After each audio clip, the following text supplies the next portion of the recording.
In our unit 7, we're going to use what we call random variables and probability distributions. We're going to start with our continuous probability distributions.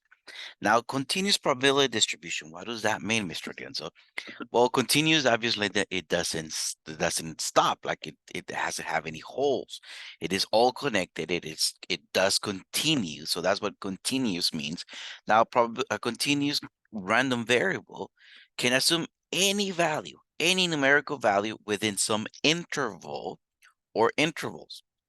What's interval, Mr. Leon? So interval, I can tell you from this number to this other number. Like I can say from 4 to 15. I can say from 1 to 3. So something like that. And that's what we mean interval. Now we're gonna use x because that's the variable we're familiar with. So we're gonna let x be one such continuous random variable. Then the probability function of f of x is a continuous random variable that we call probability density function. Okay, so what's a probability density function? Well, there's two things that it must be met. Number one, the total area under the curve must be equal to 1, exactly 1. So the total area, so there's going to be a shape, the total area under it must be equal to 1. The second rule that we must follow is that every point on the curve must have a vertical height that is 0 or greater. So as you guys can imagine, I'm not going to go below the x-axis. Another thing too is that we have to have interval like I mentioned. So let's take a look at this thing right here. F of x is my graph at the bottom. You notice it looks like a rectangle. When I look at the whole thing, it looks like a rectangle. I know how to get the area of a rectangle. Base times height. If I measured the base from 0 to 20, it will be 20. The height in this case is 1 over 20. Remember, for my criteria, number 1 is the area. The whole area under the curve must be equal to 1. So 20 times 1 over 20, it's equal to 1. So I'm going to say the first criteria is actually met. It is equal to 1. Every point on the curve I see is above the x-axis, but now here, I'm asking, what's the probability from 4 to 15? Look at it, since it looks like a rectangle, I'm gonna get the area of a rectangle. Now, in my case, from 4 to 15, what's the length of this? Well, it's 11. Good. What's the height of this? Well, it's 1 over 20. So I'm just gonna go 11 times 1 over 20. We can call this 11 over 20, right? We know how to multiply fractions with a whole number. If you guys don't remember, make the 11 a fraction. So 11 over 1, you multiply the numerators, and then you also multiply the denominator. So I get 11 over 20. So as a fraction, that's it, 11 over 20. I cannot simplify. As a decimal, this will give me 0.55. I just went 11 divided by 20. That's it.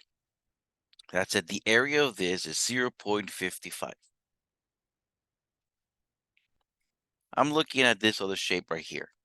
What's the probability that from 5 to 10? Now, focus on the figure you're given.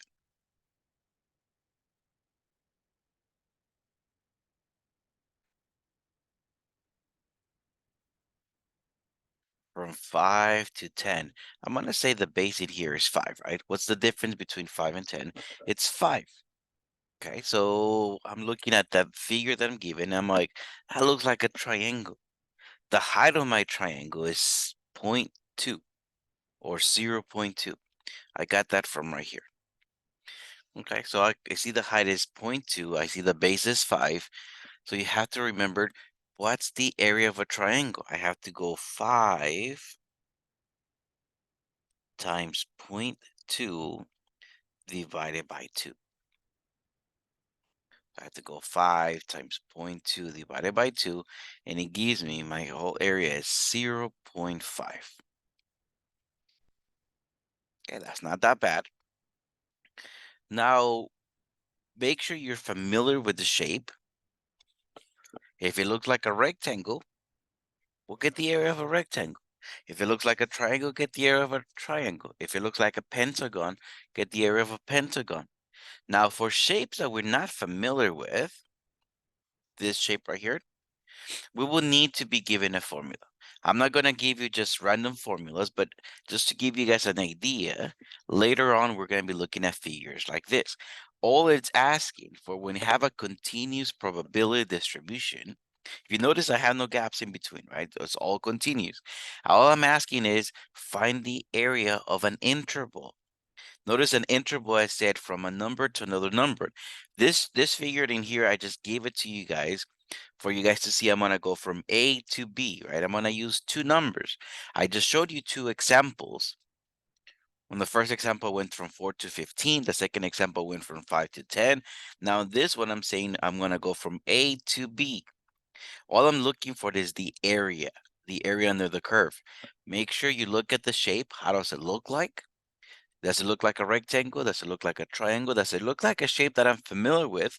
I'm not going to work this one out because we don't know the values of A and B. I just gave you guys this figure just to give you guys an idea how figures can look like. But if I even asked you, if I gave you the values of A and B, if I gave you even the height of this figure, you should be able to kind of estimate the area.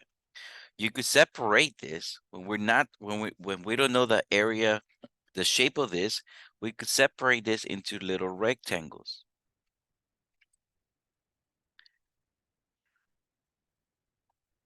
We could separate this into rectangles, and I should be able to get that area, or at least be close to it. Now, but for today, for this homework, I'm really just gonna give you guys shapes that you guys are familiar with. Now, one thing I really, really want us to focus is make sure you guys are using an interval. If I just give you a number, like looking at these shapes over here, looking at the first figure, if I ask you, what's the probability of 10? You guys will say, well, 10 is in between 4 and 15. Yes, it is. It is in between, but I'm not giving you an interval. If I just ask you for a number, what's the probability of 10? Your answer should be 0. I have to ask you for an interval. I have to ask you for the difference between a number and another number.